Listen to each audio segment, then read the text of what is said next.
ঢাকা টাঙ্গাইল মহাসড়কের খবর জানাবো। সহকর্মী মাসুদ রানা সেখানকার আপডেটগুলো রাখছেন। মাসুদ, জানাবেন ঢাকা টাঙ্গাইল মহাসড়কে যাত্রী কোনো চাপ দেখতে পেয়েছেন কিনা, গাড়ির ভিড় কেমন দেখছেন?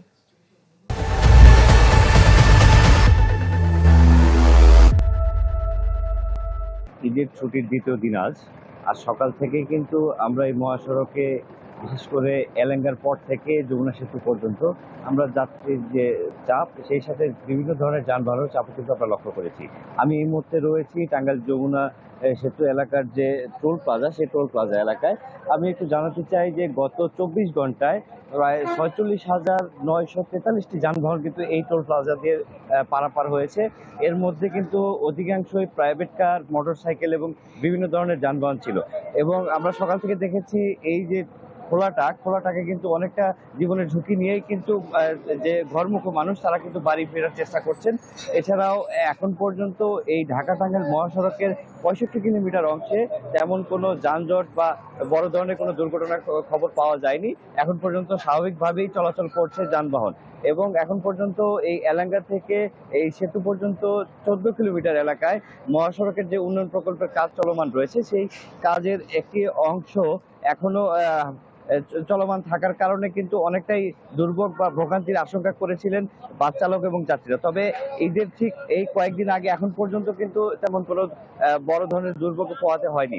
এবং আমি টাঙ্গাইলের যে পুলিশ সুপার রয়েছেন তার সাথে কথা বলেছি, তিনি জানিয়েছেন এই ঢাকা টাঙ্গাইল মহাসড়কের এই 65 কিলোমিটার অংশে কয়েকটি ভাগে তারা প্রায় 1000 পুলিশ সদস্য মোতায়েন করেছেন। এবং এই যে টোল প্লাজা রয়েছে, টোল প্লাজা এখন বর্তমানে যে জেলা প্রশাসক রয়েছেন মাসুদ, অনেক ধন্যবাদ। যমুনা সেতুর আপডেটগুলো জানছিলাম আমরা দেখছি সহকর্মী রফিকুল ইসলাম খান গাজীপুর থেকে যুক্ত আছেন আমাদের সাথে।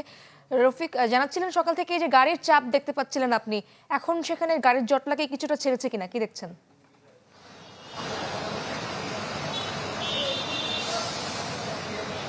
ইসরাত, উত্তর এবং পশ্চিম অঞ্চলের প্রবেশদ্বার হিসেবে খ্যাত গাজীপুরের চন্দ্রা ত্রিমুর এলাকায় গতকাল থেকে কিন্তু যানবাহনের যে দীর্ঘ লাইন সেটি কিন্তু এখনো আছে। আপনাকে যদি একটু দেখায়, আমার পেছনে কিন্তু এখনো সারি সারি গাড়ি আসলে দাঁড়িয়ে আছে। আপনি যে গাড়িগুলো দেখছেন এই গাড়িগুলো কিন্তু রাজধানীর গাবতলী থেকে ছেড়ে এসেছে, অর্থাৎ নবীনগর হয়ে যে গাড়িগুলো ঢুকছে সেই গাড়িগুলো আসলে চন্দ্রা ফ্লাইওভারের নিচ দিয়ে গিয়ে খারাজোড়াতে মিলিত হয়। অন্যদিকে যে সমস্ত যানবাহন মহাখালী থেকে ছেড়ে আসে সেগুলো গাজীপুর চৌরাস্তা হয়ে চন্দ্রা পার হয়ে যে খারাজোড়াতে একই রাস্তায় মিলিত হয়। যখন দুটি 4 লেন সড়কের 8 লেনের গাড়ি যে এক লেনে মিলিত হয় তখন কিন্তু মহাসড়কের আসলে দুপাশে দীর্ঘ যানজটের সৃষ্টি হয়। যখন গতকাল আংশিক শিল্প কারখানা বন্ধ হয়েছে তখন থেকেই কিন্তু মহাসড়কে যানবাহনের যে দীর্ঘ লাইন, যাত্রীদের যে উপচে পড়া ভিড় সেটি লক্ষ্য করা গেছে। তো এখনো আমরা যেটি দেখছি, সময় যত বাড়ছে ততই কিন্তু যাত্রী এবং যানবাহনের সংখ্যাও বাড়ছে। তো দুপুরের পর থেকে আজকে কিন্তু সকল শিল্প কারখানা বন্ধ হবে এবং বন্ধ হওয়ার পর কিন্তু মহাসড়কে যে যাত্রী এবং যানবাহনের আরো ব্যস্ততা বেড়ে যাবে। তো আমরা যেটি দেখেছি চন্দ্রামুড়ে এই মুহূর্তে কিন্তু চন্দ্রামুড় পরিদর্শনে মৎস্য পানি সম্পদ মন্ত্রী সুলতান সালাউদ্দিন টুকু, গাজীপুর 1 আসনের সংসদ সদস্য মেয়র মজিবুর রহমান, তাছাড়া কিছুক্ষণের মধ্যে 2 জন ডিআইজি আসবেন যানজট পরিস্থিতি দেখার জন্য। অনেক ধন্যবাদ আপনাকে রফিক যুক্ত হয়েছিলেন দুই সহকর্মী যুক্ত হয়েছিলেন যমুনা সেতু এবং গাজীপুরের খবর জানছিলাম। দর্শক, সড়ক এবং পরিবহন মন্ত্রী ব্রিফ করছেন, আমরা সরাসরি যাব তার বক্তব্যে। সাথে ব্যবস্থা নেওয়া হচ্ছে। পুলিশের কন্ট্রোল রুম, ভিজিলেন্স টিম এবং র্যাবের কন্ট্রোল রুম বলেছে কোনো অভিযোগ খুব একটা তারা পাননি, খুব একটা ব্যত্যয় এখানে ঘটেনি।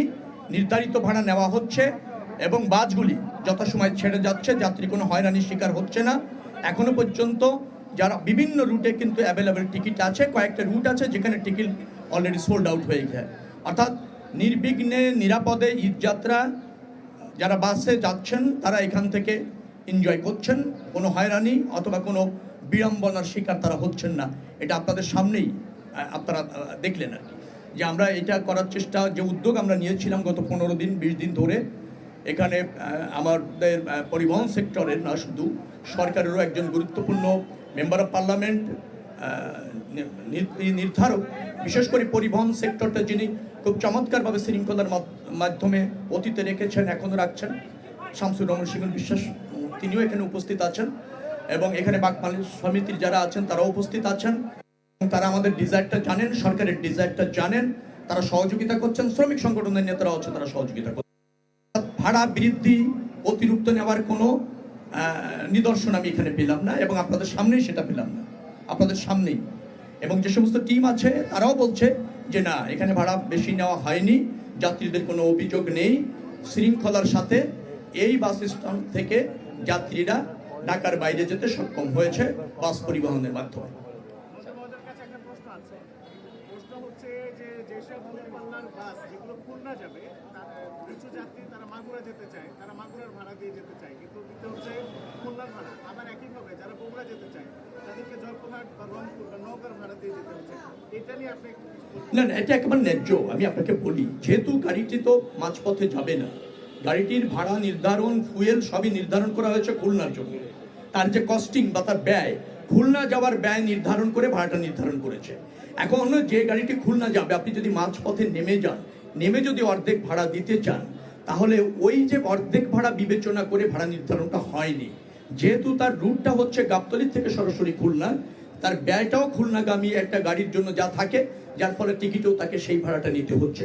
অনেক সময় অনেক যাত্রী তার যে গন্তব্য, সেখানে যাওয়ার পথে যে মাঝপথে গন্তব্য, সেখানে হয়তো অ্যাভেলেবেল টিকিট না থাকার ফলে অথবা অ্যাভেলেবেল বাস না থাকার ফলে তিনি হয়তো স্বেচ্ছায় ওই গন্তব্যে যাওয়ার জন্য ওই টিকিটটা কেটেছেন। না, আমি আগেই বলেছি 15 তারিখ রাত 11টা থেকে গণপরিবহনে পর্যাপ্ত ফুয়েল দেওয়া হচ্ছে। আপনি একটা পরিসংখ্যান দেখলে বুঝবেন, যমুনা সেতুতে যা নিয়মিতভাবে যান চলাচল করে তার চেয়ে 32,000 গাড়ি কালকে বেশি গিয়েছে। 32,000 বেশি গিয়েছে নিয়মিত যাওয়ার চেয়ে। তো তারা তো সব অ্যাভেলেবেল ফুয়েল পেয়েছে। এই যে রাস্তায় আপনারা দেখছেন লাখ লাখ গাড়ি চলাচল করছে, সবই তো ফুয়েল পাচ্ছে। তো ফুয়েল 15 তারিখ রাত থেকে গণপরিবহনে অ্যাভেলেবেল আছে। আমি এখনো পর্যন্ত ফুয়েল নিয়ে কোনো কমপ্লেন পাচ্ছি না। আর কেউ যদি পেয়ে না থাকেন ফুয়েল, আমি মনে করি এখন তো খুব ইজি হয়েছে, আপনি কমপ্লেন করতে পারেন, আপনি হটলাইনে ফোন করতে পারেন। আমরা সেটা দিয়ে রেখেছি পরিবহন ক্ষেত্রে 16107 আমাদের হটলাইন নাম্বার আছে, 999 আছে। আপনি ফোন করবেন বা পুলিশ কন্ট্রোল রুমে ফোন করবেন, আমাকেও ফোন করতে পারেন, তারা ফুয়েল পেয়ে যাবেন তাৎক্ষণিকভাবে। গণপরিবহনে ফুয়েলের কোনো ঘাটতি স্বল্পতা নেই। ঢাকার অলিগলিতে অনেক কাউন্টার গজিয়ে উঠেছে, যেটা অবৈধভাবে আবাসিক এলাকায়, যে কারণে যাত্রীরা বাস টার্মিনালে আসছে না। আমরা কাউন্টারের কথা বলে যেটি জেনেছি যে এরকম যদি হতে থাকে তাহলে বাস টার্মিনাল যে গাবতলী আছে এটি গুরুত্বই হারাবে এবং মানুষ এখানে আসবে না। এবং এই কারণে কিন্তু লোকজন এখানে কম দেখা যাচ্ছে। এই অবৈধ কাউন্টার উচ্ছেদে আপনার মন্ত্রণালয় কোনো ব্যবস্থা নেবে কিনা? আপনি সুনির্দিষ্টভাবে এলাকার নাম জানতে চান, সেটি আমি বলতে পারবো। না না, সেটা আপনি বলতে পারবেন। আমিও তো একটা দেখেছি, এখানকার যারা কাউন্টার আছে তাদেরই একটা সাব কাউন্টার তারাই করেছে, এটা তো অন্য কেউ করেনি। ধরেন হানিম পরিবহনের কাউন্টার এখানে আছেন, তিনিও হয়তো কোনো এক জায়গায় করেছেন। অর্থাৎ এই অভিযোগ যেটা আছে, যাত্রীরা অনেক সময় তার কাছাকাছি জায়গা থেকে টিকিট নিতে চায়, আমাদের এটা ন্যাশনাল প্রবণতা এরকম আছে। তারপরও আমি বিশ্বাস করি যে এটা শৃঙ্খলার জন্য কাউন্টারটা এখানে নিয়ে আসাটা বেটার। তো আমরা এই ধরনের কাউন্টার যেগুলি আছে পরবর্তীতে চিন্তা করব এবং মালিকদেরকে অনুরোধ করব যে তাদের কাউন্টার যত্র তত্র অলিতে গলিতে যে কোনো আবাসিক এলাকায় অথবা কমার্শিয়াল এরিয়ার মধ্যে না রেখে বাস কাউন্টারে তারা কাউন্টারগুলি জন্য নিয়ে আসে। তাদের একটা সময় আমরা বেঁধে দেবো এই আপনার ঈদের পর, এবং এটা আমরা এর পরবর্তীতে খুব স্ট্রংলি মনিটরিং করব। কিন্তু শিফট করার ঈদযাত্রার সার্বিক পরিস্থিতি নিয়ে সাংবাদিকদের ব্রিফ করছেন শেখ রফিউল আলম, সড়ক পরিবহন ও সেতুমন্ত্রী। আমরা সরাসরি ছিলাম তার বক্তব্যে। দর্শক, আবারও ঈদযাত্রার খবর জানবো। মুন্সিগঞ্জে পদ্মা সেতুর মাওয়া প্রান্ত থেকে যোগ দিচ্ছেন আমার সহকর্মী শুভ ঘোষ। শুভ, জানাবেন মাওয়া প্রান্তের খবর কেমন? সেখানে গাড়ির জটলা কি দেখতে পেয়েছেন কিনা?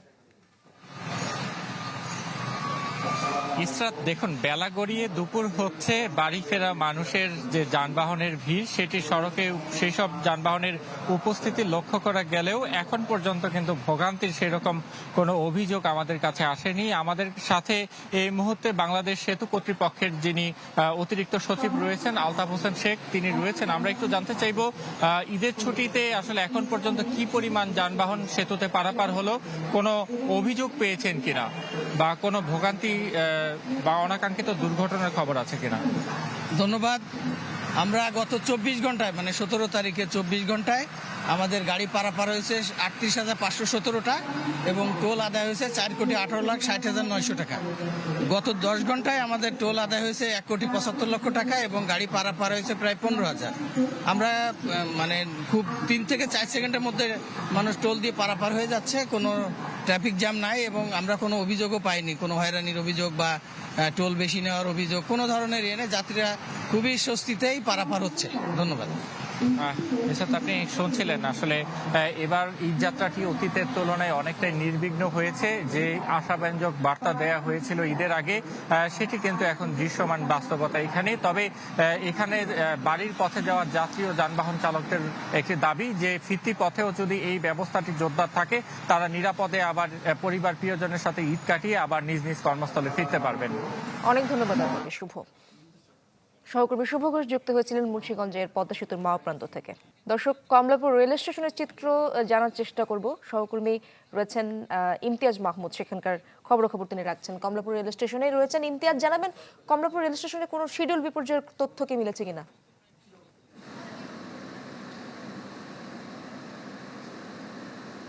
ইশরাত, কমলাপুর রেল স্টেশনে এখন পর্যন্ত কিন্তু কোনো ধরনের শিডিউল বিপর্যয় দেখা যায়নি। একেবারে ভোর 4টা থেকে শুরু করে এখন বাজে 10টা, এর পরপরই কোনো ধরনের কোনো শিডিউল বিপর্যয় দেখা যায়নি। এর আগে সকাল থেকে কিছুটা ফাঁকা ছিল, তার পর বেশ খানিকটা ভিড় আমরা দেখেছি, যেই ট্রেনগুলো আসলে উত্তরবঙ্গের দিকে চলে যাচ্ছে,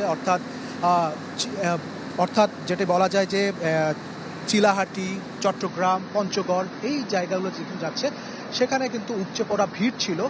আমরা দেখেছি যে অনেকে হচ্ছে টিকিট পায়নি, সেক্ষেত্রে তারা স্ট্যান্ড বাই টিকিট কেটে তারা ছাদে উঠে তাদের গন্তব্যস্থলে যাচ্ছে, তাদের বাড়িতে যাচ্ছে ঈদের এই লম্বা ছুটি কাটানোর জন্য। তাছাড়া কিছুক্ষণ আগেই আমরা হচ্ছে যে আমাদের সাথে কথা বলেছে স্টেশন ম্যানেজার, তিনি বলেছেন যে আজকে সারা দিনে মোট 60টি ট্রেন কমলাপুর স্টেশন থেকে ছেড়ে যাবে। এখন 20টি ট্রেন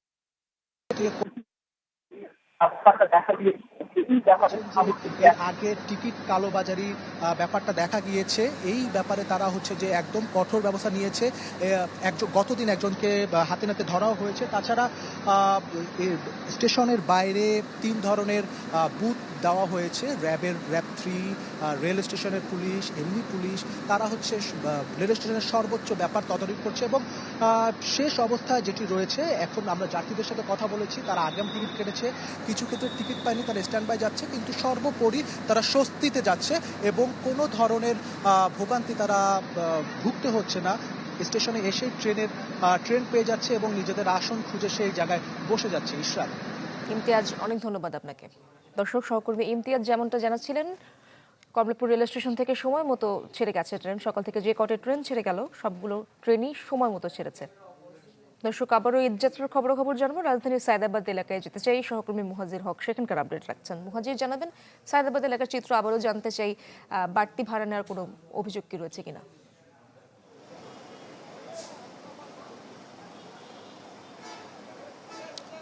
ইশরাত, এই মুহূর্তে আমি আছি সায়দাবাদ বাস টার্মিনালে এবং সায়দাবাদ এলাকার যে জনপথের মোড় যে রয়েছে সেখানে রয়েছে। আপনারা দেখতে পাচ্ছেন যে এরই মধ্যে এই এলাকা পুরা জনপথের মোড়, এখানে কিন্তু পুরোটাই যানজট হয়ে আছে একেবারেই, এবং কোনো বাস আসলে অনেকক্ষণ ধরে এই বাসগুলো এই মোড়েই অনেকক্ষণ ধরে অপেক্ষায়, এই কারণে অন্যান্য যে যানবাহন রয়েছে এই এলাকার সেগুলো চলাফেরা করতে পারছে না। আর সায়দাবাদ বাস টার্মিনালের আমরা কয়েকটি বাসে আমরা অতিরিক্ত ভাড়া আদায়ের অভিযোগ পেয়েছি, বিশেষ করে ঢাকা, কুমিল্লা, গোপালগঞ্জ, খুলনা এইসব অঞ্চলের যে এইসব রুটের যে বাসগুলো চলাচল করে সেখানে আমরা প্রায় 10 থেকে 20% বেশি ভাড়ার অভিযোগ পেয়েছি যাত্রীদের কাছ থেকে। তবে পরিবহন সংশ্লিষ্ট যারা রয়েছেন তারা আমাদেরকে জানিয়েছেন যে আগে ঈদ ছাড়া, অর্থাৎ ঈদের ছুটি ছাড়া তারা একটা বিশেষ ছাড়ে মূলত বাসগুলো চলাচল করত। তবে ঈদের সময় যেহেতু তাদেরকে আবার খালি আসতে হয় ঢাকায়, সে কারণে তারা সরকার নির্ধারিত যে ভাড়া সেটি তারা নিচ্ছেন বলে আমাদেরকে জানিয়েছেন।